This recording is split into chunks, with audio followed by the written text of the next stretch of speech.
Eccoci qua cari telespettatori, ben ritrovati con noi, mi fa piacere avere qui il nostro ospite, è la prima volta che viene, Alex Vantini, Presidente Ambi Veneto, Consorzio di Bonifica del Veneto, nonché Presidente del Consorzio di Bonifica Veronese, che è un'altissima e vasta area. Ben arrivato. Grazie, buongiorno a tutti. Allora, parliamo di consorzi di bonifica, parliamo di bacini idrici.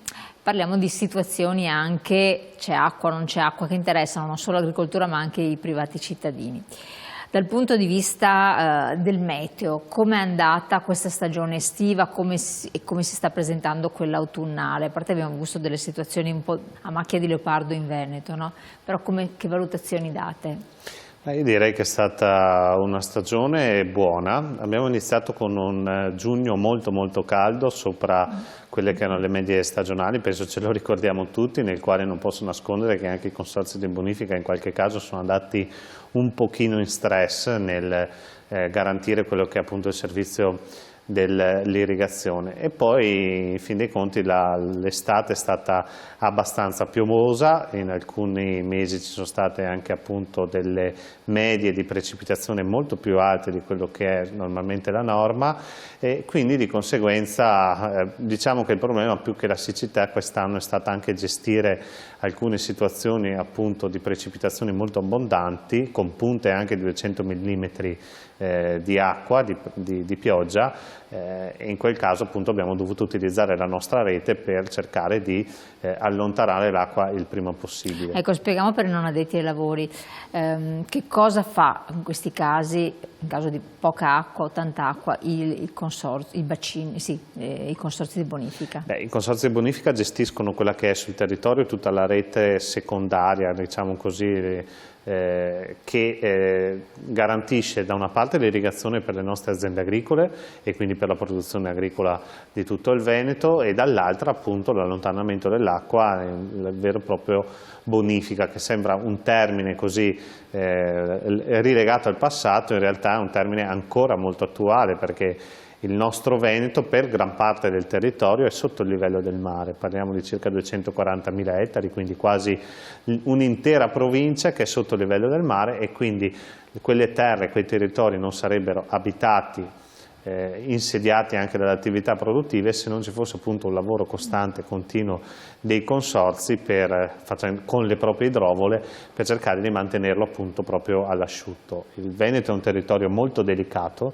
da questo punto di vista, l'acqua ce l'abbiamo in abbondanza, ma è anche vero che tanti dei nostri territori appunto sono sotto il livello del mare, tanti fiumi sono pensili, quindi significa che sono più alti del piano campagna, e quindi tanta acqua da gestire, che ha reso anche questo territorio meraviglioso dal punto di vista paesaggistico, dal punto di vista anche della produttività e della capacità imprenditoriale agricola, ma dall'altro punto di vista con l'avvento di quello che è un cambiamento climatico proprio in termini di concentrazione di momenti estremi, ovviamente è un equilibrio che va gestito, e non è così semplice gestirlo. La rete che è stata immaginata e pensata tanti anni fa, ovviamente oggi non ha più quelle capacità di capienza, di gestione delle acque meteoriche come poteva averlo a suo tempo, quindi ovviamente il consorzio di bonifica deve gestire tutto questo con tutte le difficoltà del caso.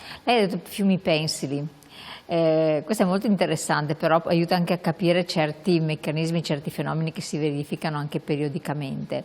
Sono frutto dell'attività dell'uomo naturalmente. Assolutamente.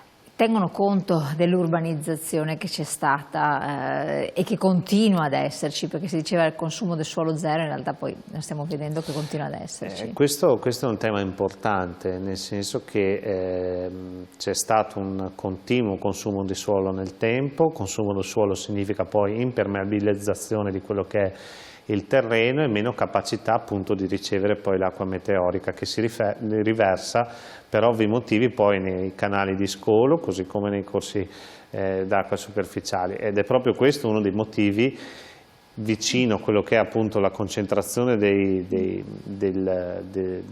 piovosità, che aggiunge ancora criticità appunto a quella che è la gestione poi dei consorzi di bonifica.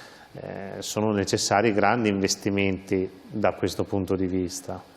Ecco, grandi investimenti ci sono stati fatti oppure no? Aggiorniamo un po' i non addetti ai lavori, perché si è parlato di tempo addietro, quando si è finito spesso in certe zone sott'acqua, che servivano queste casse di laminazione, che serviva un'attività più importante e pronta dei consorzi di bonifica, insomma si è detto di tutto di più. Alla fine poi quando vengono fatte le cose non è che il cittadino sia aggiornato in tempo reale, guarda che ti abbiamo fatto questo, guarda quest'altro, solo se si verifica il problema. Quindi facciamo un po' una panoramica dei vari territori per capire com'è. Sì, manterrei una posizione, diciamo così, veneta, anche per rendere più semplice Veneta, chi ci ascolta. sì, no, sto parlando sempre veneto. Ovviamente sì, sono stati fatti diversi interventi finanziati da quelli che sono piani appunto di finanziamento, penso al PSRN nazionale, il PNRR famoso, così come i fondi FSC. È stato fatto diversi interventi per migliorare quella che è la parte di irrigazione, andando a risparmiare acqua, perché ovviamente oggi una sfida, l'abbiamo detto prima, non è che ci sia meno pioggia e che si concentra ovviamente con grandi periodi di siccità e con temperature più elevate, quindi dobbiamo anche essere in grado come consorzi di riuscire a garantire un servizio di irrigazione anche quando l'acqua comincia a scarseggiare.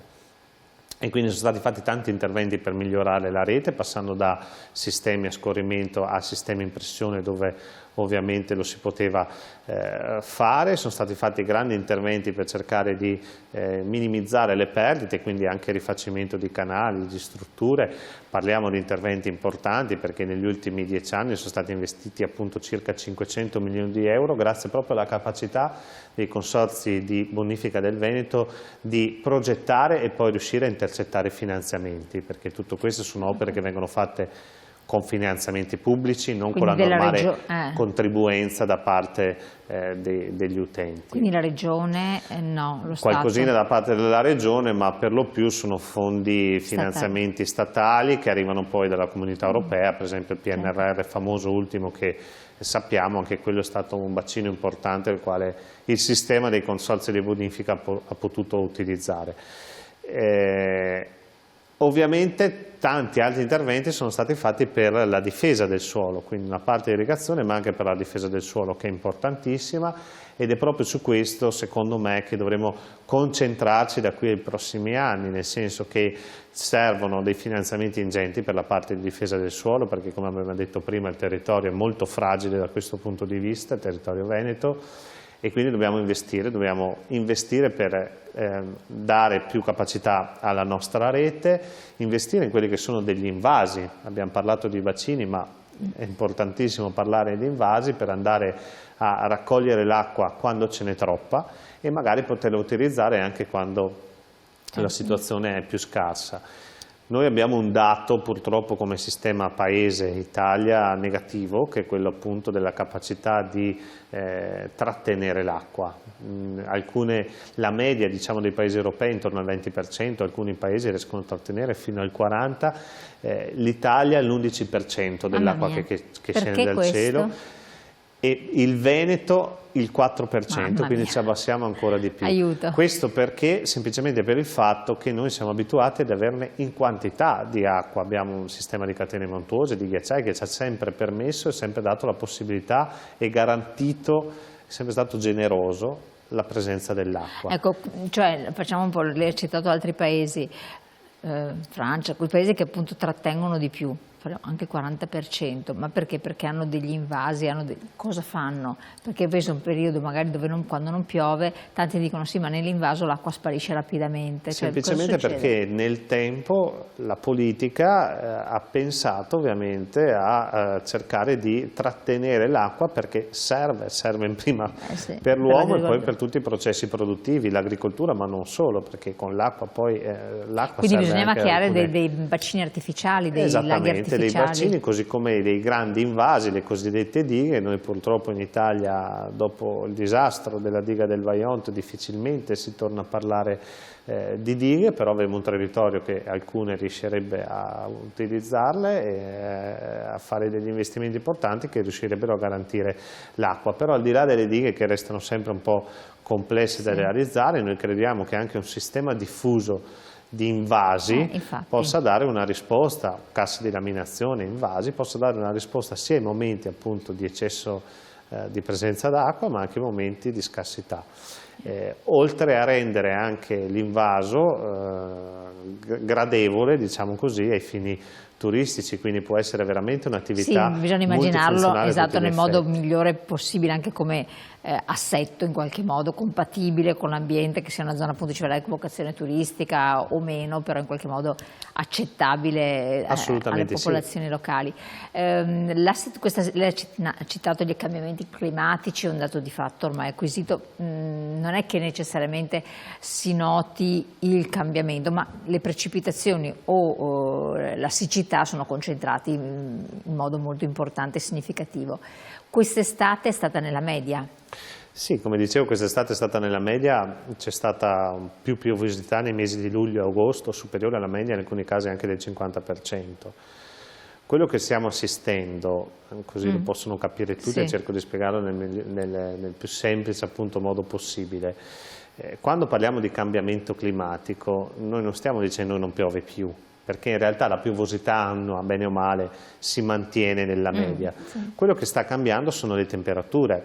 Negli ultimi anni si è visto appunto un aumento graduale di quella che è la temperatura media annua, siamo arrivati a picchi anche di 2 gradi superiori a quelli che potevano essere una decina di anni fa, e la concentrazione poi delle precipitazioni, quindi piove per un periodo in maniera abbondante, poi ci sono grandi periodi di siccità, e in tutto questo poi nella media dell'anno le temperature sono aumentate. Significa che i ghiacciai pian piano si stanno sciogliendo, non c'è più quella capacità di riserva d'acqua che era garantita dalla neve nelle nostre anche montagne venete, e che ci permetteva di avere poi quella costanza di portata nei corsi d'acqua principali, che sono quelli che i consorzi di bonifica utilizzano per fare poi il proprio lavoro di distribuzione della risorsa, che permettono appunto quella garanzia di portata continua durante l'anno. Quindi assistiamo anche per fiumi, io parlo dell'Adige perché sono di Verona, che hanno sempre dimostrato una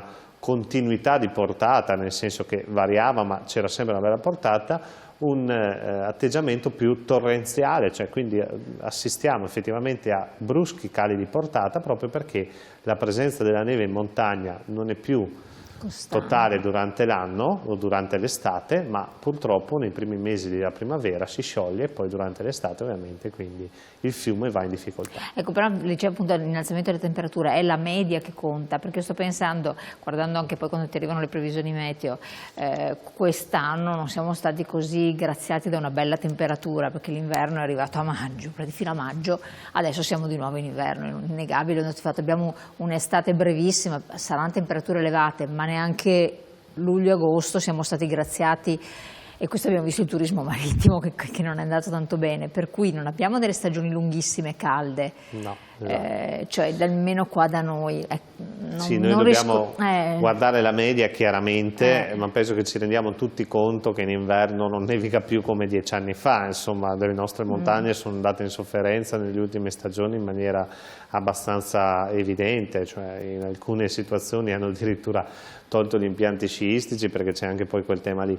Di conseguenza questo, come dicevo prima, tutta quella neve che noi vediamo in montagna è una grandissima riserva d'acqua, che è importante tenerne conto, che se manca ovviamente poi in alcune situazioni si va in assoluta difficoltà. Torniamo a parlare anche appunto di questa attività del ruolo di consorzi di bonifica, dell'inquinamento o meno che ci può essere, se questo può danneggiare la falda oppure no, che a volte è la preoccupazione di tante persone che ci seguono, o anche intaccare la qualità del prodotto agricolo.